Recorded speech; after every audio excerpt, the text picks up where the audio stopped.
So as you guys may have noticed, we've begun working with the folks at American Tactical. We reviewed their polymer 1911 earlier. This is a steel one, and that's what's coming up next on GBGuns.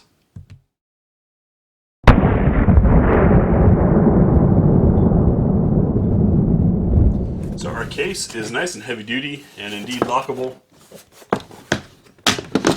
Pop that open.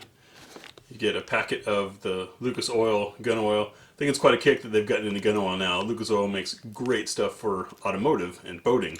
It only makes sense that they get into the guns. At the top, we have our owner's manual in its sleeve and a lock. Nothing underneath. The gun, which is sealed in a plastic bag, so I'll have to get into that.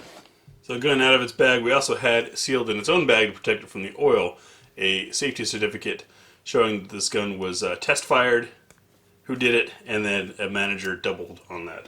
So should be a plenty fine functioning gun. It is quite oily. I'm going to wipe that off before we get into this, otherwise all you're going to get is sheen. Alright, and we're back. So this obviously is their GI style model. We'll show clear and take a look around the gun. Good ejection. We have an ACT mag, 8 round with witness windows, nicely blued. And the chamber is clear. So with the chamber clear, we can take a look starting at the muzzle end. Everything is nicely blued. It's a rather handsome gun. Nice rich colors. So we've got our traditional bushing up front. I appreciate what they did with the American Tactical M1911 military labeling there. It's strong but not billboard, if that makes sense. The frame is made in the Philippines, which is probably a good indicator. Of course, we have no checkering on the front strap, nice and smooth like Browning wanted it. These grips,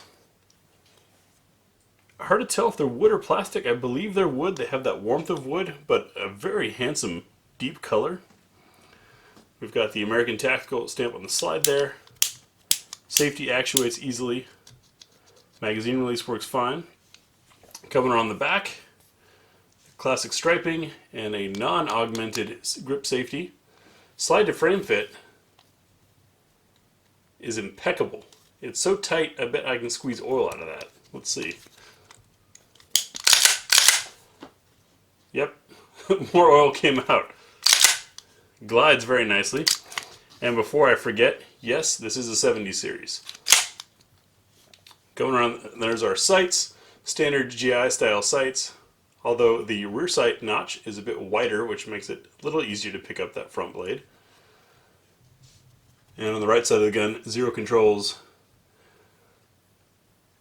Nice stamping there. Handsome looking gun. I'd say it looks pretty good. Trigger feel.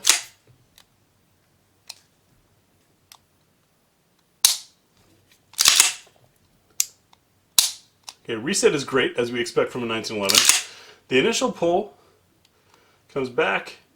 We get a little squish through. It's a very soft break, but not going to be a problem as far as I can see.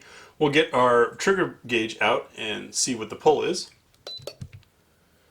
Alright, so with the gauge out, hammer back, safety depressed. 3 pounds, 8 ounces.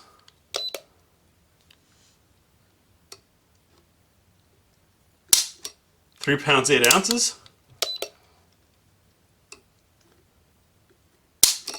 3 pounds, 10 ounces. That is very consistent and nice. That'll be fun. Now we'll field strip and take a look inside the gun. Of course, we will once again verify clear. And I will start on the muzzle end with the 1911 since I've had too many people complain when I do the other way. This Real Avid tool, by the way, I'm using for the first time. It's got a commander size and a standard size wrench on it. Seemed to work pretty well.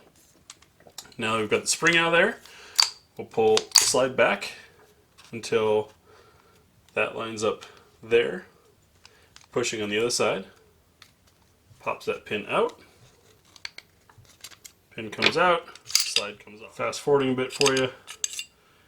Things are fit rather snugly and still quite oily inside. As is expected, preserves them. Anyway, so there we are. Look at the rails.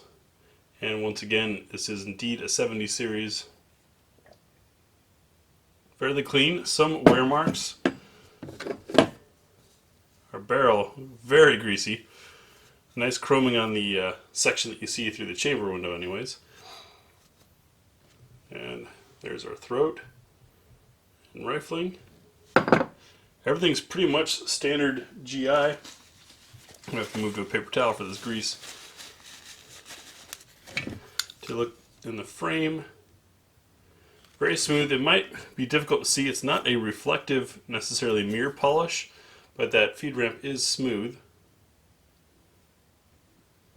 Overall, solid construction. I mean, it's a 1911.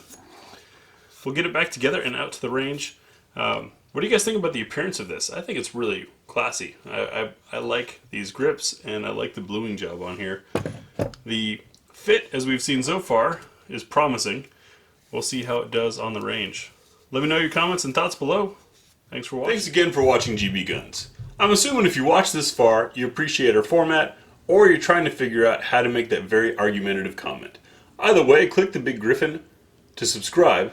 The Patreon link, since Google doesn't want to pay gun channels anymore, it helps with our ammo costs.